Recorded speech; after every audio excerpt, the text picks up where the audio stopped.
We'd also like to welcome our own Dorothy Ormes. Dorothy Ormes is from here at the library. She's the Government Documents and Maps Librarian, and she came to New Mexico State University from Southern Oregon University in 2008. So if you'll help me welcome Dorothy.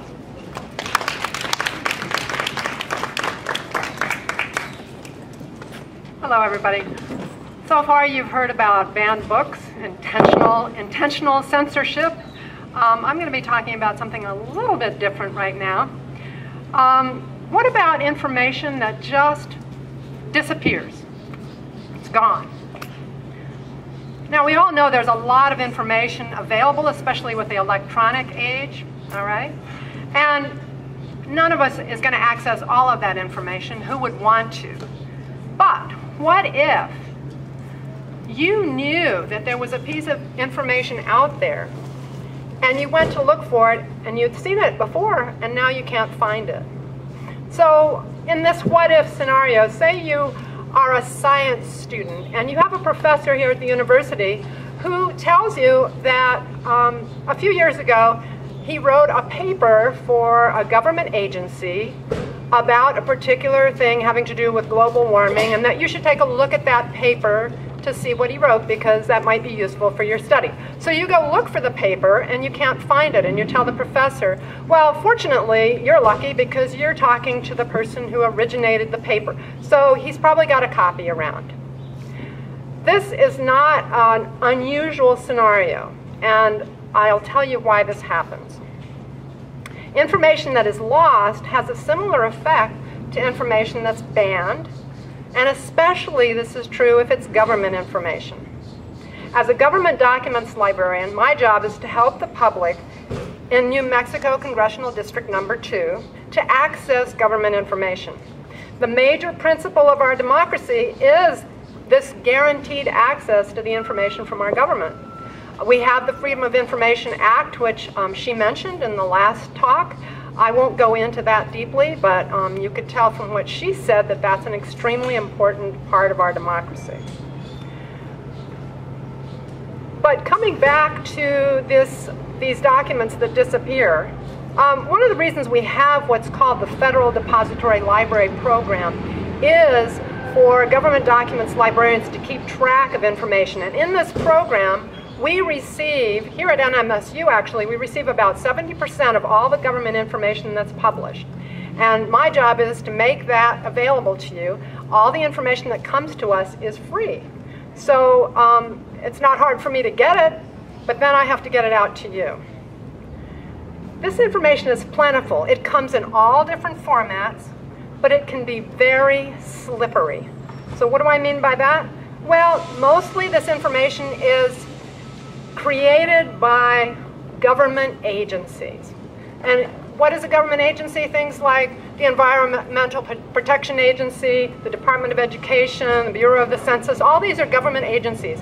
They all have different ways of keeping track of the information they create, and this can create some confusion.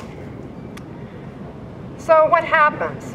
Well, sometimes the information gets away, and government documents librarians refer to this as fugitive documents, literally runaways, like the runaway bunny in the children's book, that little children's book.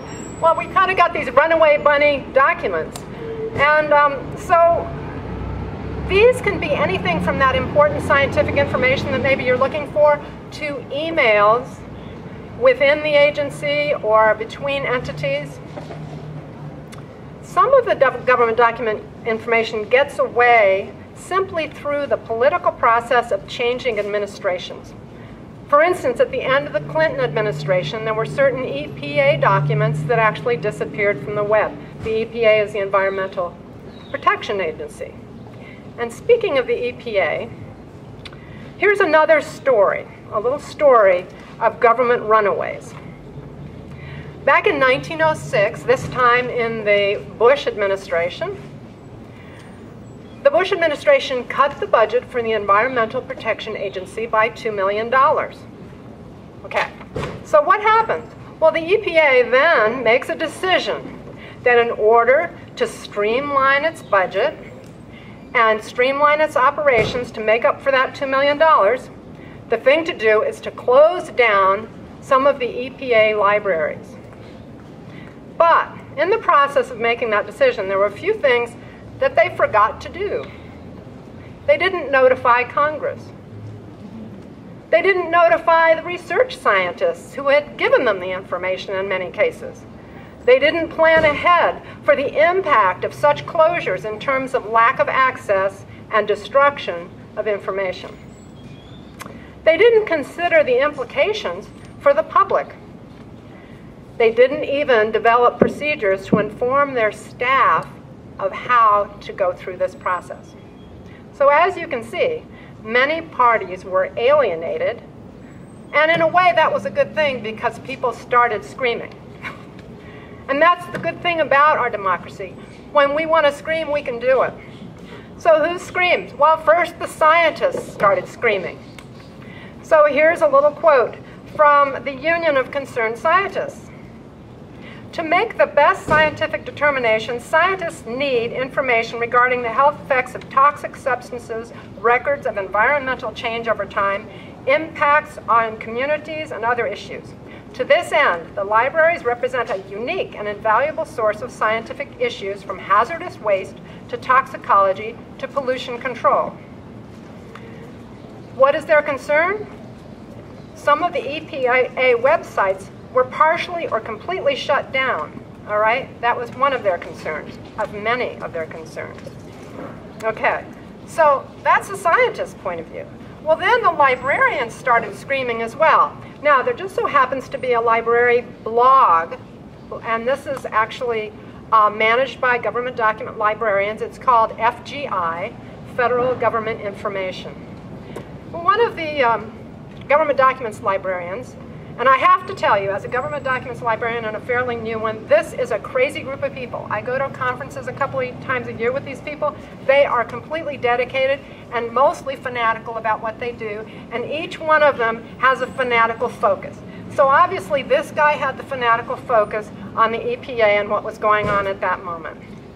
And so what he did is he actually watched the government congressional hearing about this issue. The congressional hearing is kind of the reality TV part of the process, all right? And it literally is the reality TV nowadays because you can watch them on CNN. If any of you think back and you remember when the auto industry was having problems and all those auto industry people came to the hearings to defend themselves, if you watched that, it was literally like reality TV. In fact, it was so ridiculous that Saturday Night Live did a spoof on it. Okay, now think about what the BP hearings must be like, all right? Well, this government documents librarian watched the EPA hearing, and this is what he had to say. He's talking about Molly O'Neill, who was the chief investigative officer of the EPA, and at this time, Miss O'Neill was rather vague and unsure of herself when asked to give specifics bearing an uncanny resemblance to a wide-eyed deer in the headlights. Lots of, we have not done X yet, but we are committed to doing so, or I'll have to get back to you on that one, or I can't answer that question for the record. So you can see they were being held accountable. What built up to this hearing was actually a report by the Government Accountability Office, which is the watchdog arm of the government. It's called the GAO. And in the Government Accountability Office report, they give a little synopsis of the EPA and what this issue does.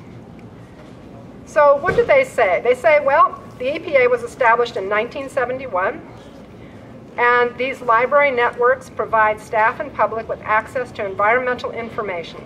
The 26 libraries contain a wide range of information and resources and are located at headquarters, regional offices, research centers, and laboratories. In 2006, EPA issued a plan to reorganize the network beginning in fiscal year 2007. The plan proposed closing libraries and dispersing, disposing of, and digitizing materials. Okay, dispersing could mean sending those library materials to a repository. The rules of a repository, which is basically just a storage place, is that the materials don't necessarily have to be accessible. That could be a problem.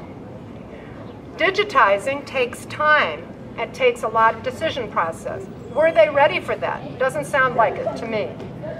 And disposing of is a big problem, because if there are certain materials that we may never see again, those become those runaway bunnies of government documents.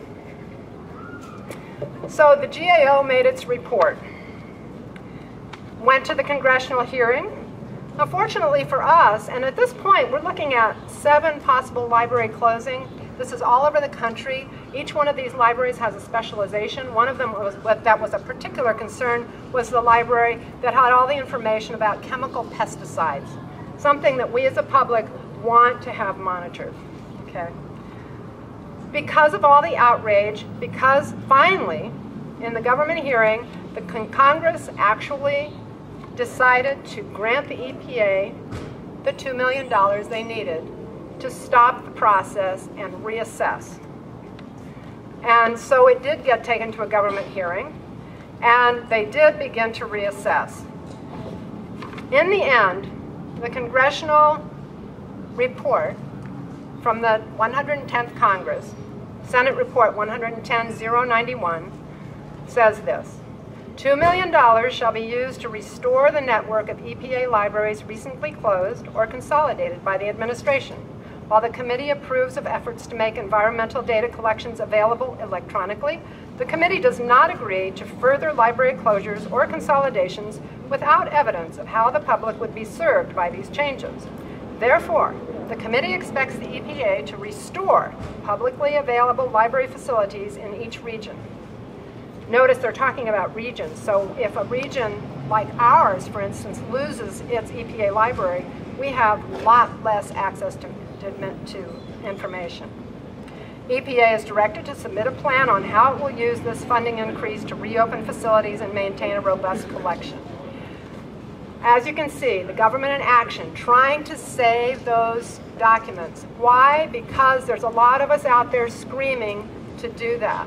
And why are we screaming? Because this is a democracy. We have a right to do that, and if we're paying attention, it is our responsibility to do that. So thank you very much.